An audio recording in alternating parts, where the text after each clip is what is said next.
Hey guys, welcome back to the channel.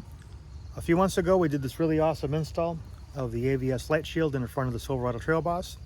I did a step-by-step video of how at least I installed it, and I'll leave that link below in the description so you guys can check it out when you have time. We wired it in really nice using a fuse tap, and it works with the key fob there, and of course when the vehicle runs. When I did the video I sort of glossed over the wiring step. I did show it there, but I kept it pretty generic.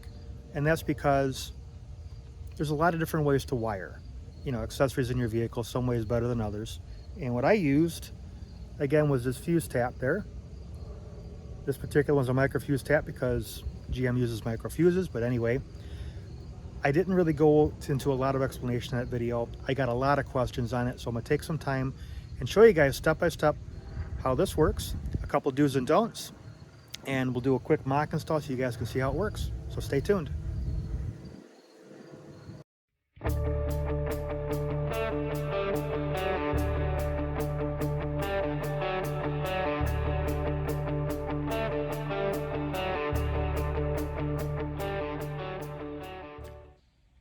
All right guys, before we go and install this fuse tap into a vehicle, I want to go to the workbench here and do a very, very basic demonstration of electricity. We're going to keep this very, very, very simple. I know there's some electrical engineer out there who's going to say, Tommy, you got it all wrong, and he's probably right, but I just want to give a basic explanation so when you wire in a light, for example, in your vehicle, you're not doing something that's, maybe dangerous, right? That's the intention here. So this is really a trailer light, but it's going to work for my install today. Just picked it up from Amazon. I'll leave that link below if you guys want to see what this trailer light is, but it's really not necessary. It's just a demonstration. But we got two wires, positive, which is this red one, and a negative, which is this black one. Sometimes you hear hot or ground, for this simple explanation, positive and negative. Most, if not all, we'll just say simple circuits are going to have two wires. Even your common household plug, two wires, although we're talking AC versus DC here in this case, and there's a ground that's possible. Not going to get into all that. Demonstration, positive and negative.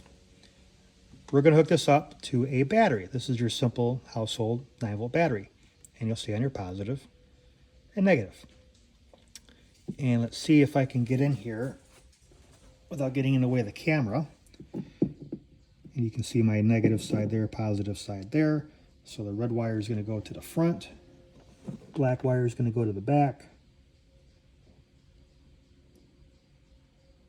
And if I can keep my finger steady, which I'm not doing a good job, but you guys see that it lights up. Remove one wire or both wires, you break that, right? Doesn't work, right? Basically what's happening here is you got a flow of electrons from a source, in this case the battery, flowing through the red wire.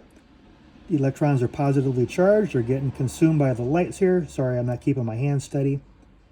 And returning back to the black wire to this battery here, there's a chemical reaction that happens in the battery. Not going to get into it, again, keeping this simple. Recharges the electrons and they flow through again. That's basically what happens when you wire something up to a battery. So we're going to graduate from our 9-volt battery to a car battery, or in this case a truck battery. So 9 volts measured in milliamps or fractions of an amp. 12 volts measured in amps. Positive, negative. If you've ever had to jump start a car, you know that already. We've got our light. Hopefully I got it well enough on the camera here. And if I were to do the same thing, just lay that down here. And I'm just going to ground it here to a spot that I know is grounded. And if I can keep my finger steady, you can see I've got electricity. You may be asking yourself, maybe, Tommy, why don't I just hook this up directly to the battery and call it a day? And there's two reasons why not to do that. One, you have no way to control it. As you saw a moment ago, I hooked up that light, and truck's not even on, so there's no way to turn that on and off. Well, I can hook up a switch. Well, this is true.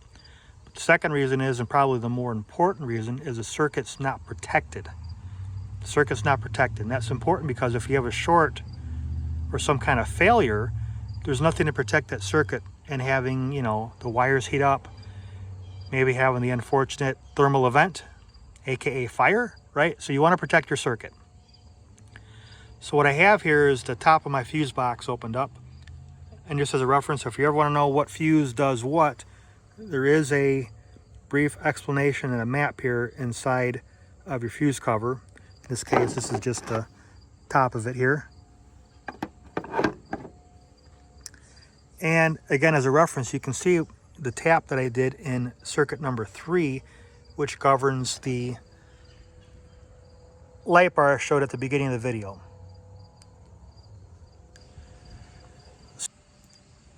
All right, so enough of that. Let's actually get to the install. This again is a fuse tap.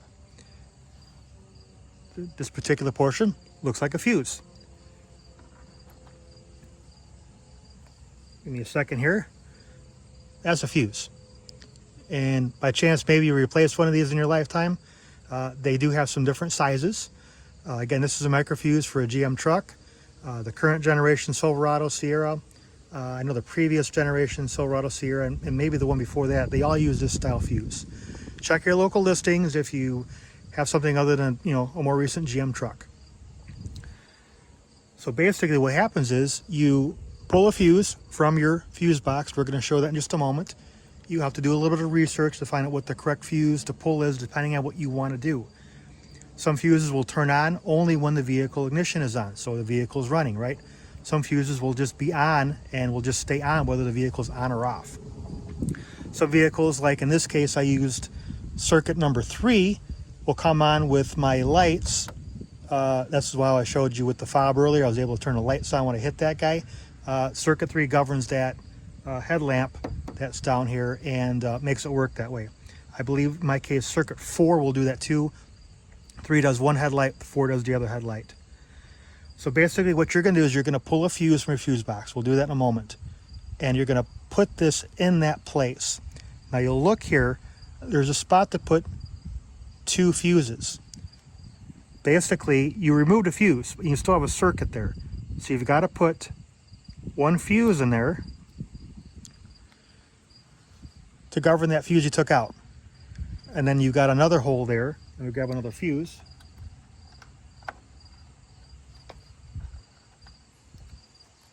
You've got another hole there, and this is for the new circuit that you're installing.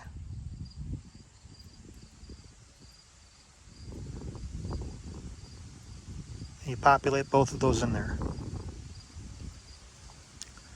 And it should look like that. Now you can install this guy and then install a fuse, or you can install the fuses and then install this guy. I don't know that it really matters. But again, 1 fuse governs what you pulled out of your fuse box, so 1 fuse governs this guy right here.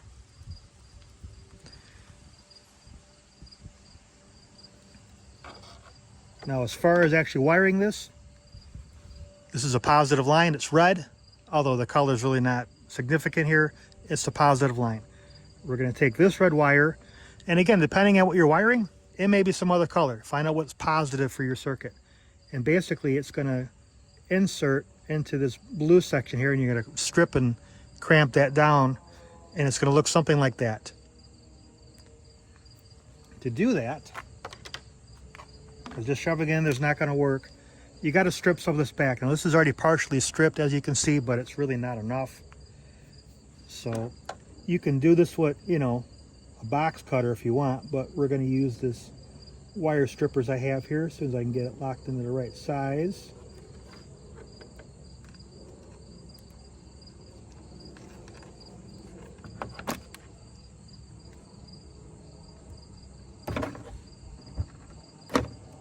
Alright, probably should have used a different size there, but that worked. Alright, and some may argue maybe you need a little more or a little less, but basically strip that as the point. Take your fuse tap and go ahead and shove that in there. If it's not shoving in good, pull it out, give it a couple good new twists on there. There we go. Goes right in there. Now, you have to crimp this. Don't just use electrical tape or something. This tool again does a couple different things, and crimping is one of those things.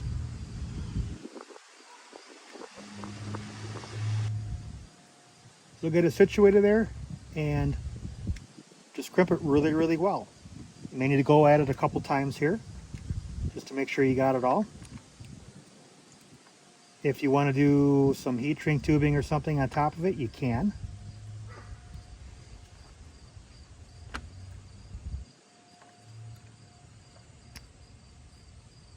And you should have a good connection that looks like this. Maybe a little prettier than mine, but again, here's the point. It should be crimped very well. All right, so we've taken care of one of the wires. Remember, we have a positive and a negative for a circuit. So as you can see here, I've already gone and re-stripped this. You got a nice long lead on here. Now, the negative line here doesn't have to go to the negative terminal. The whole truck's grounded.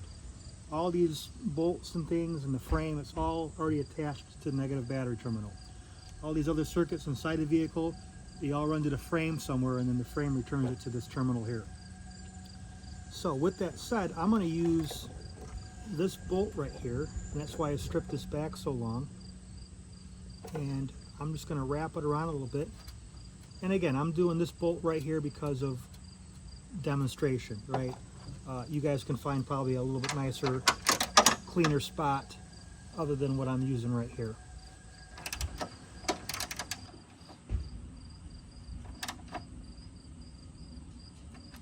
Okay, just confirm that your negative terminal is tight there. Put that out of the way. Now I've pulled out already what was in circuit 3, which is for the light bar up above, just to make the demonstration simpler. And I'll give you a zoom in shot of what that looks like. We're going to take our fuse tap that we just installed, and we're going to plug that into circuit 3. And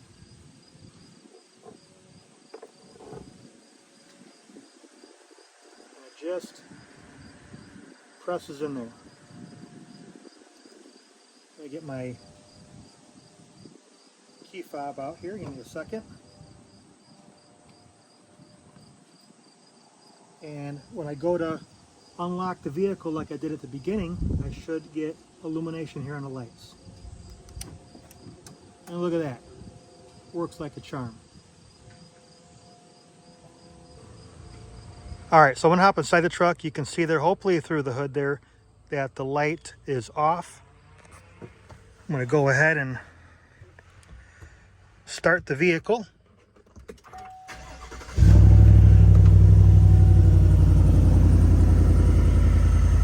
And the light is on, as expected. Last thing I want to talk about as I'm waiting for these lights to turn off is fuse amperage. So you see all these different colors in there, and basically it represents a different amperage for each color. So I took a yellow fuse out when I put this fuse tap in, and I put a yellow fuse back, in this case 20 amp. You do not want to put a lower or higher amperage fuse in if you're replacing a fuse. So the circuit's meant to run up to, in this case, 20 amps. If I were to put a 10 amp fuse in there and the system required 20 amps for some reason, it would blow the fuse. It wouldn't work. Conversely, if I put a, say, a 30 amp fuse in there and the system's only designed to run up to 20, I'm now not protecting the circuit properly. So if I did again have a short or a malfunction of sorts and the wires start to heat up and exceed 20 amps, the fuse is not going to blow because it's rated for 30 amps. And then of course you have the risk of a thermal event, which is not good. So something to keep in mind when you're messing with fuses. So I really don't have a need to run trailer lights in the front of my truck or anywhere in the side of the truck. So I'm going to go ahead and remove this. I've already taken the black wire out here off camera. I'm going to go ahead and pull this fuse tap out, and we'll just put this off to the side here. Now, this light bar that I have up here from AVS, same thing, 2 wires. Actually, you know what? You can see the 2 wires right there, red and the black. I just hit them really nicely with this 2 tube up here and ran it basically to this point. I took my red wire and I put a fuse tab on it. Again, one fuse governs the headlight in circuit 3, the other fuse governs this wire that's here. And basically, let's see, goes right in there. Push it in well. And the black wire I have to that bolt right there. Very similar to what I did a moment ago with that bolt, just was one over. And I'll tuck this away again a little bit nicer and run it back up in a tube because I was moving it around a little bit. But I basically restored the circuit. Black wire here, red wire here with this tap, right into circuit 3. And if I just close this hood ever so slightly because I got my stuff there. And again, I get my fob. Voila. So guys, that's how you use a fuse tap. That's how you use it safely. This is how you can wire in a light bar like this or some other similar accessory. If you like videos like this, consider liking and subscribing. It helps the channel out. We have more videos like this coming, so thanks and stay tuned.